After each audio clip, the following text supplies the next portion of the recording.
is Christiane Oedekoven. Did I say that properly? Yeah. Yeah, okay, great. Christy is a postdoc in CRISPR's episodic memory lab. She works on memory, aging, and dementia. And your fun fact, which I would love for you to describe a little more, is that she collects drink cans. Is any drink cans? Well, yeah, it's basically, I started when I was really young, and it started with lemonade and then slowly advanced to more beery. Still very No, but it's just cans. It's just By the way, I forgot my mug.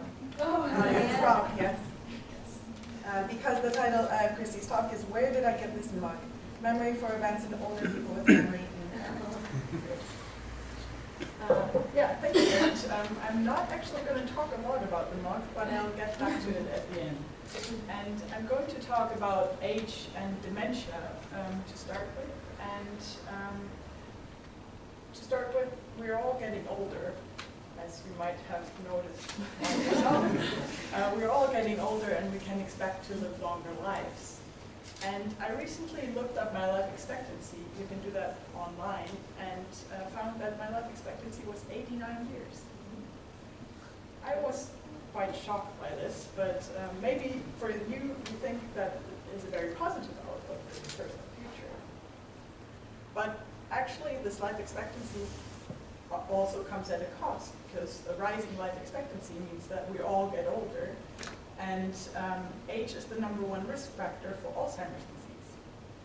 And Alzheimer's disease, in turn, is then the #1 cause for dementia. And as we speak, there are about an estimated 850,000 people in the UK living with dementia. And yeah, this is obviously quite a high number, and if you look at it on a smaller scale, it's 1 in 14 people over the age of 65. And as we all get older, this number is only expected to rise. And maybe you have wondered about your own memory and think your own memory is getting worse. What was the name of the new colleague? Where did I park my car? Where did I leave my keys? But just to reassure you, these everyday glitches are actually very normal. I have to say that unfortunately they're going to increase with age, but even though, yeah, everyday forgetfulness is obviously a lot, or very far off from dementia on the other hand. So there's a lot, yeah, dementia is obviously a lot worse in regard to memory problems. So don't worry about your everyday forgetfulness.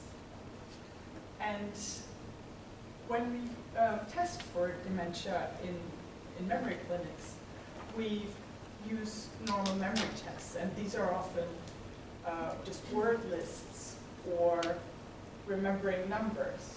But what we know about dementia is that actually memory impairment often starts with memory for events. And actually forgetting recent events is one of the most common early symptoms for Alzheimer's disease.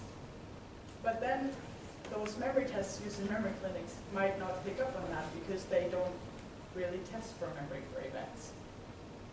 So in my research, I test memory for events by showing older people with memory impairment short video clips. And I let them watch short video clips while they are in an MRI scanner. And I have them try to remember those same video clips while they are still in the MRI scanner. That has the advantage of not only being able to ask them afterwards what they remembered, but I can also look at their brain while they remember it.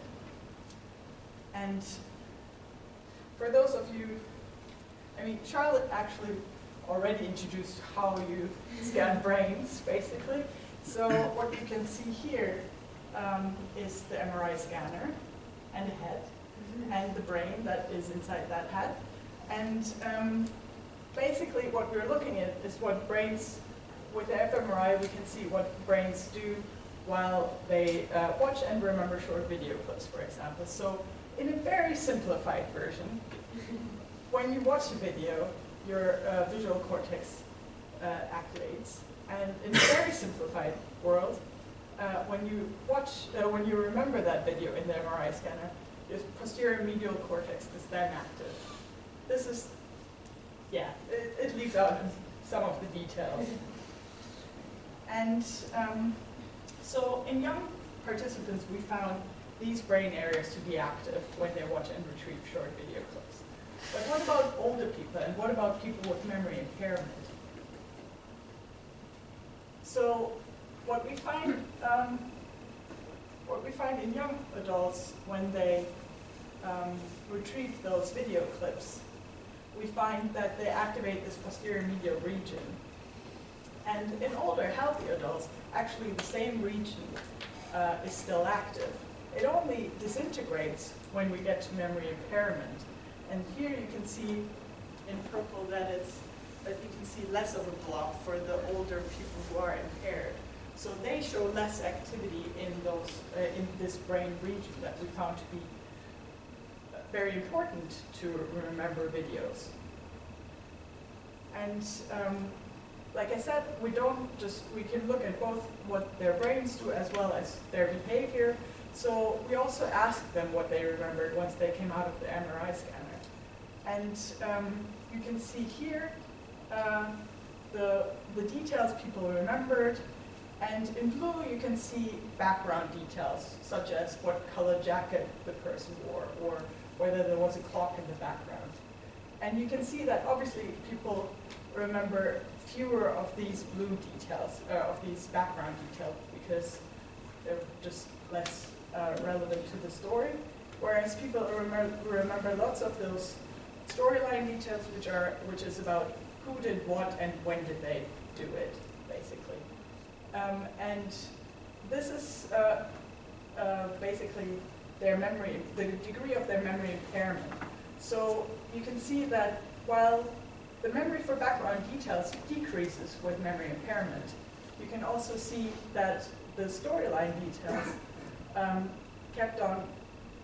are more stable throughout memory impairment and then drop off more rapidly. So there might be something different about the details central to the storyline of the event rather than the background details. But really, what we're looking at is not just investigating episodic memory, but also trying, hopefully, to improve memory for events in older adults with memory impairment. So what my current study is about is that we're looking at the effects of different memory strategies of older people with mild cognitive impairment or with Alzheimer's disease. And we try to find out whether whether watching and then re-watching a video is actually helpful, or whether it helps more if you watch and then describe the video. Because what we think might help older people is the testing effect, that if you describe a video, you're testing your knowledge on what you remember of the video, and this might help you to make the memory stick better in your head, basically. And that's basically what we try to find out, how to make memories stick in your head. And I haven't forgotten about the mug. If you do participate in our research, we will give you a mug. So thank you.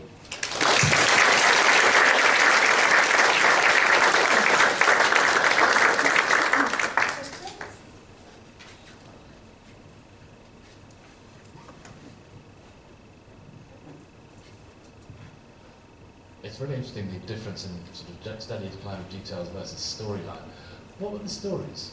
Were they scriptable in some sense? Were they kind of things that, for example, in forensic research, you often use a mobile phone robbery as a thing where you look at gist versus detail, because it's the kind of thing that people have a script for.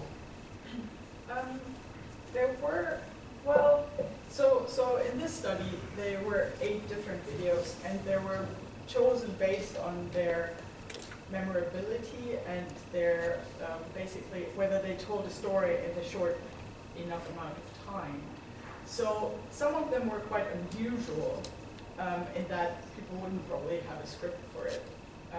So there's one where basically older men kind of talk to each other and then use their walking sticks to get into a sword fight. And I'm guessing that's rather on the unusual side. So it's not, there weren't that, so people would have to actually pay attention to that specific video to be able to tell me about it. One more question?